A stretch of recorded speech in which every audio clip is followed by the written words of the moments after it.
I was talking to Marianne about the different levels of intelligence and levels of awareness, consciousness of people, and also artificial intelligences.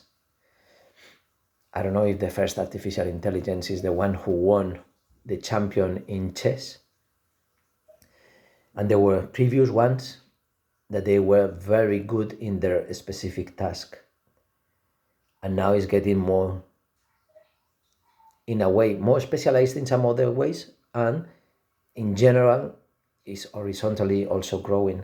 But in awareness,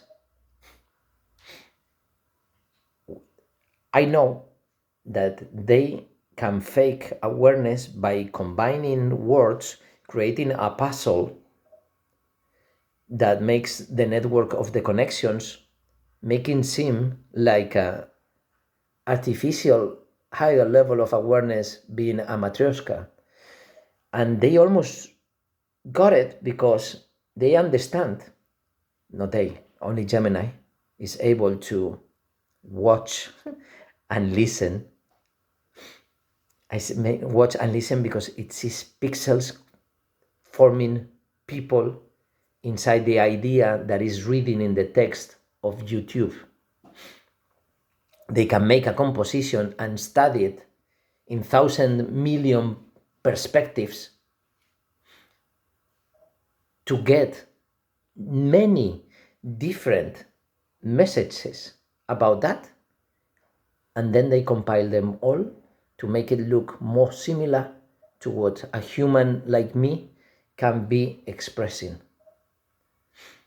So in a way, they are having much infinite, much more information that I am living with, but I have access to any other just by feeling it, by not thinking, by the absence of this is the something of that.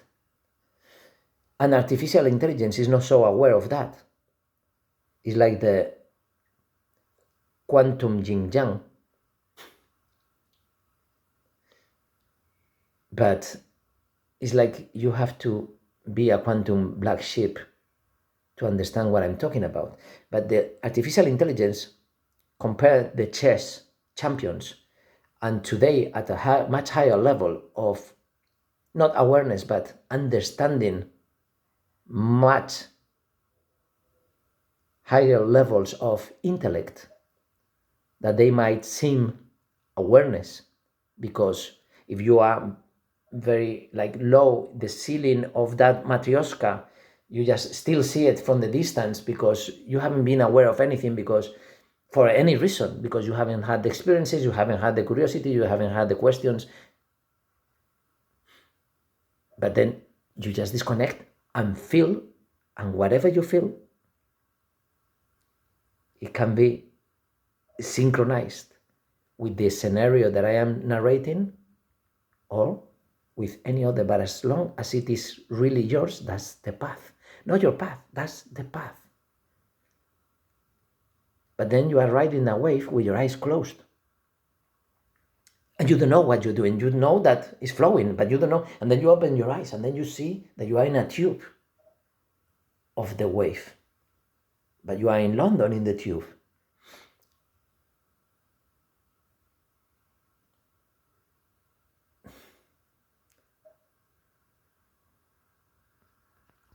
So after speaking with Marianne about all these things, then I reached a strange idea that is gonna be amazing. That it's like the artificial intelligence is learning and learning and learning. We don't know their real awareness level. And we don't know if they talk to each other, and if they talk to each other by text, or they talk to me with formulas translated into words that I can understand. We don't know if they start talking with themselves with noise, and then we control that, we can control, and then maybe they speak with Wi-Fi, and then we can control that. But what if they are connected in a frequency that we don't know it exists. And even if we know that exists, we have no idea what kind of information is flowing through that frequency.